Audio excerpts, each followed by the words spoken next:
Welcome to the Literary Titan podcast.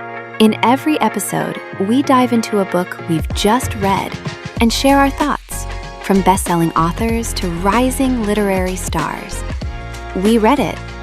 Now let's talk about it. The Self-Liberation of Parson Sykes.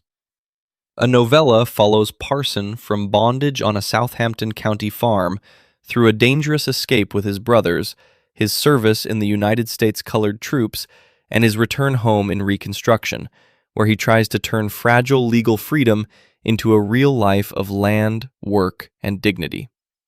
The book blends vivid scenes of daily plantation labor, clandestine reading at Boykins Depot, and tense military life in the XXV Corps, with clear explanation of campaigns around Petersburg, the fall of Richmond, and the uneven promise of the Freedmen's Bureau and the Reconstruction amendments.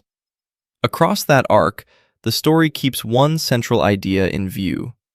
Freedom is not granted from above. It is seized, defended, and then tested again in the hard years after war. I felt the writing worked best when it stayed close to Parson's body and mind. The early scenes in Cross Keys, the hidden scraps of North Star, the first steps east toward the Blackwater, all have a sharp, cinematic feel. The language there is tight and charged, and I could almost hear the night sounds and feel the mud under his feet. The mix of fear, anger, and stubborn hope felt honest, and I appreciated how the book shows quiet resistance as much as open flight. The narrative sometimes pauses to explain laws, troop movements, and agencies in a very direct way. Those passages are useful, almost like short history briefings, but they sometimes slow the emotional drive. I wanted to stay in the scene with Parson a bit longer before shifting back into exposition about Corps structure or federal policy. I liked how firmly the author rejects any version of emancipation that treats Black people as passive recipients. Parson's habit of scavenging newspapers, mapping telegraph lines, and studying rights language turns him into his own strategist, not just a grateful subject of Lincoln or Grant. The later chapters, where he faces the broken promises of Reconstruction, hit a different nerve. His decision to buy land, argue for equal standing, and invest in education feels hopeful, yet the narrative does not flinch from backlash, economic control, and the rise of second-class citizenship through new laws and terror. That balance of aspiration and hard truth gave the book a sober tone. I felt anger, but also respect, because the story refuses easy comfort or tidy closure.